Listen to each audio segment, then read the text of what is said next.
দেশে এই মুহূর্তে অন্যতম আলোচিত ইস্যু জ্বালানি সংকট। কোনোভাবেই সংকট কাটছে না।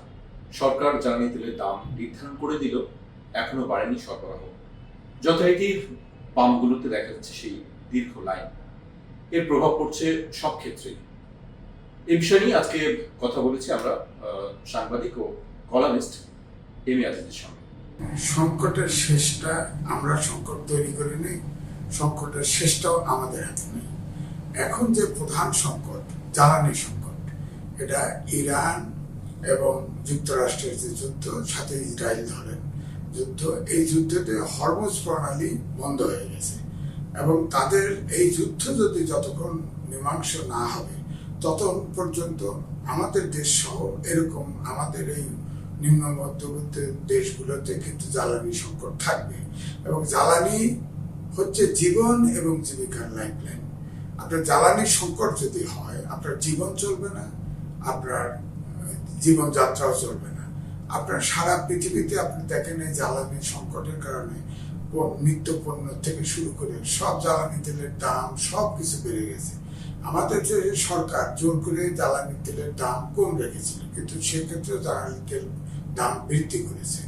কিন্তু আমার প্রশ্ন হচ্ছে, এখন তো এই সংকটটা একটা পারসেপশন তৈরি হয়েছে যে আমাদের বর্তমান সরকার, যে নতুন সরকার আসছে প্রায় 2 মাস অতিক্রান্ত হলো, তারা কিন্তু পারসেপশনটা তৈরি করতে পারছে না। তারা বলছে না, তারা স্বীকার করছে না কখনই যে জ্বালানি তেলের সংকটটা, এই সংকটটা তাদের তৈরিও না, তাদের হাতেও এটার সমাধান নাই। কিন্তু বরাবরই বলছে, জ্বালানি মন্ত্রী গতকাল বলছে যে জ্বালানি তেলের কোনো সংকট নেই, এটা কিছু অসাধু ব্যবসায়ী আপনার এই তেলের সংকট তৈরি করছে। আবার গতকালকেও আপনার উপমন্ত্রী জ্বালানি প্রতিমন্ত্রী বললেন তেল আসছে, তেল আসবে, তেলের কোনো সংকট হবে না, বিশেষ করে আগামী মাসের জন্য তেলের কোনো সংকট হবে না। কিন্তু জ্বালানি তেলের ধরনের পেট্রোল পাম্পে এত ভিড় কেন, এত লাইন কেন? তারপরে আমি যদি বলি, তাহলে স্বাভাবিকভাবে এখন ইন্টারনেটের যুগে সবাই খবর রাখে। তারা আমাদের 116টা আপনার আছে বিদ্যুৎ কেন্দ্র আছে, তার ভিতরে 39টা বন্ধ কেন? এই প্রশ্নটা তো মানুষ চাইবে, তাই না?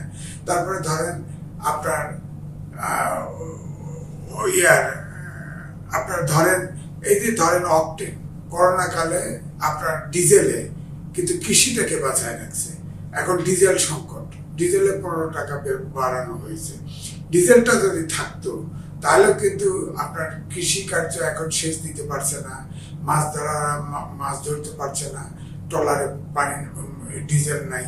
কিন্তু আমার বক্তব্য হচ্ছে যে সরকারের অন্তত পক্ষে জনগণ যাতে বুঝতে পারে যে সরকার চেষ্টা করছে, কিন্তু সমস্যাগুলি সরকার তৈরি করছে না, এটা তাদের ঘাড়ে চেপে বসেছে। কিন্তু তারা চেষ্টা করছে। এই বিশ্বাসটা যদি জনগণের উপরে স্থাপন করা যায়, জনগণ যদি বিশ্বাস করে, তাহলে কিন্তু সময় দিবে। তা আমি তারপরেও বলবো যে ধরেন এই যে অন্তর্বর্তী সরকার ছিল, তারা ফেলে রেখে গেছে টোটাল লোন হচ্ছে 24 লক্ষ কোটি টাকা। এবারে সামনে বাজেট নতুন সরকারের কাছে ধর কমপক্ষে 9 লক্ষ টাকার বাজেট হবে। এখন IMF এর লোন চাওয়ার চেষ্টা করতেছে। IMF এর লোন কত দিবে? IMF তো লোন দেয়, ওয়ার্ল্ড ব্যাংক, ADB লোন পেতে পারে। লোন তো তারা দেখবে যে তারা রিপে করতে সক্ষম কিনা। যদি সক্ষম মনে না করে, তাহলে তো লোন তো বড় করে লোন দিবে না। তো এই জন্য সংকট আছে, আর্থিক সংকট আছে, জ্বালানি সংকট আছে।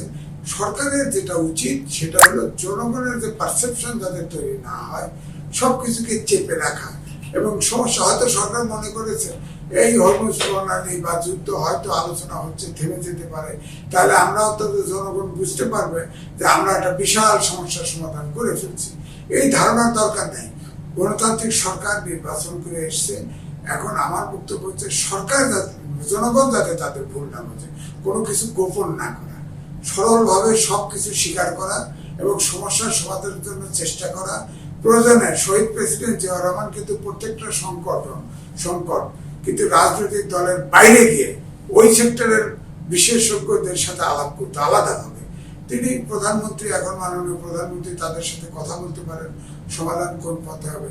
এখন তিনি যদি কারো পরামর্শ নেন যে আপনার সেই ভাসানী সাহেব তারা শীষ দিয়ে গেছে জিয়া রহমান, এই খবরও যে রাখে না, তার তো ইমিডিয়েটলি চাকরি খাওয়া উচিত। কার পরামর্শ এই কথা বললো? এরকম অদ্ভুত অদ্ভুত কথা আরো আছে, বহুত কথা বলতেছে।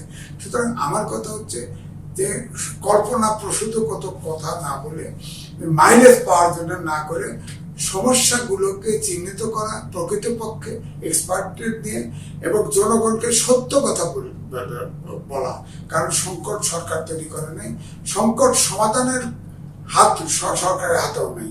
সুতরাং অন্ততপক্ষে সরকারের কাছে সময় পায় এই চিন্তাটা অন্তত করা উচিত, খারাপ পারসেপশন যাতে না হয়।